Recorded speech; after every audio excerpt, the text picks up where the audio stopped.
I want to tell about a book that I just read. It's The Apache Trail Tears, Torturous Paths into Slavery by Sigfried Second Jumper. And of course, I usually talk about the Seminoles, but there is a connection, and it certainly appealed to me. I always viewed the Apache out west as the Seminoles as the West. And 30 years ago, I was in the Army at Fort Huachuca, Arizona, and really fell in love with the place. I hiked around the surrounding mountains and learned the local history like I do, and found out about the history of the Apaches. And I would have stayed there in Arizona if I got a job. After I got out of the Army, but I came back home to Florida. And so here I am. But anyway, in 2011, I found this curious book.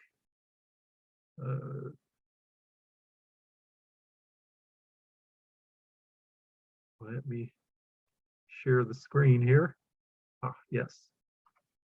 I found this book by Sigfried Second Jumper, Siggy Second Jumper, Searching for His Bloodline, Treasures Stories of the Seminole and the Chiricahua Apache. Well, that's like some of my two favorite tribes. So I was really intrigued. So I read this, and it was just an amazing story because the author, we'll call him Siggy, he is descended from Chiricahua Apache who were kidnapped at the fort in St. Augustine in the 1880s, or his ancestors were, and taken to Cuba and forced into slave labor in Cuba. And the way they got around it, because slavery was technically outlawed, is that they're determined to be prisoners of war. So prisoners of war, you can do what you want with them.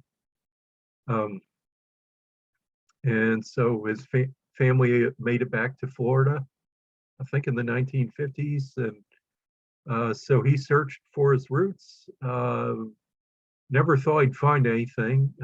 And then he ran into relatives out in the Mescalero Apache Reservation out in New Mexico, and even accepted as a singer in the Mountain Dancer Society. And that's what the cover is, the dancers of the mountain dancers. And I really enjoy watching them perform, especially at night. I have some friends who had quite an experience with them out in New Mexico as well. But if you're accepted into their singing group as one of them, those Apache, they know who their family is. They weren't going to do that if he was a total stranger. They accepted him for who he was. In fact, they had oral history about the people being stolen to Cuba.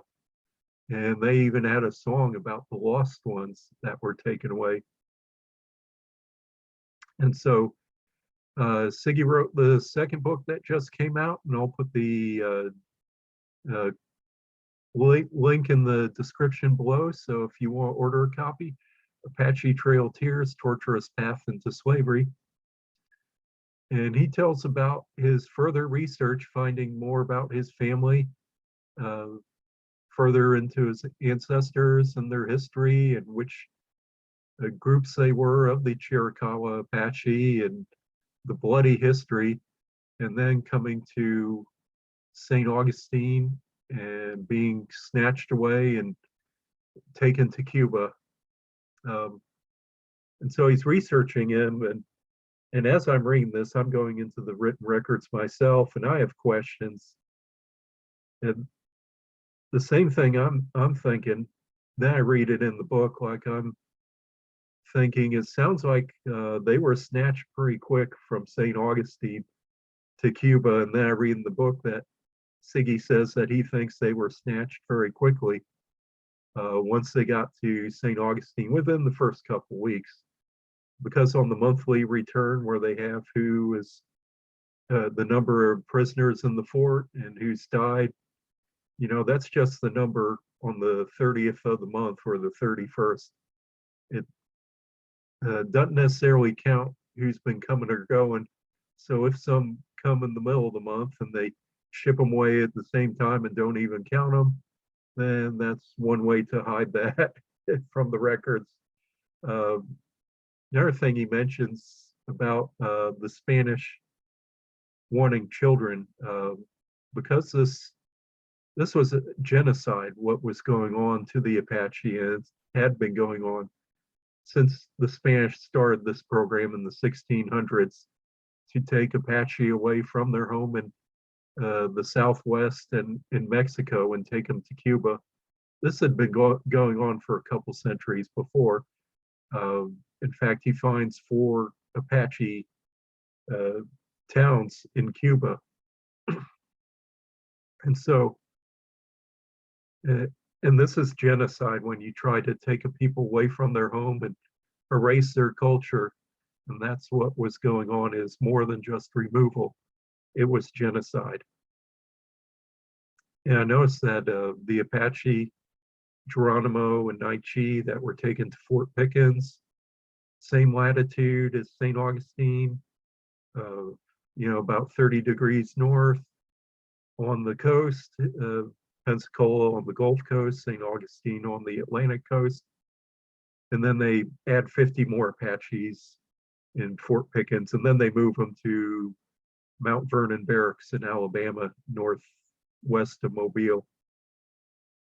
Now, there's only 1 or 2 that died in Fort Pickens, but in St. Augustine, it looks like they're dropping like flies. Every month, there's like 1 or 2 children that said they died, and then there's like 6 of them 1 month.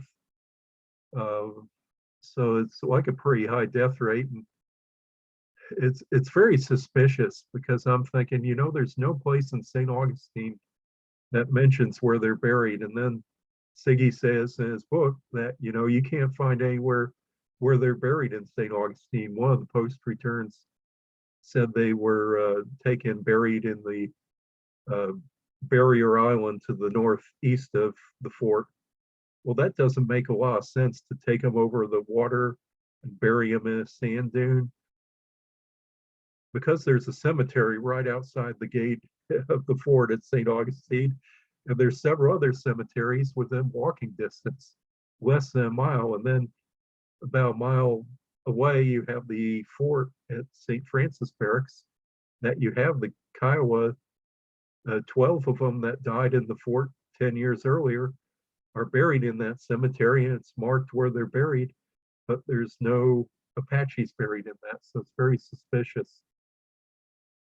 So it's very interesting. And so sometimes in history, when you read the documentation, you have to read between the lines of what's going on. So I agree with Siggy's proposals on what happened.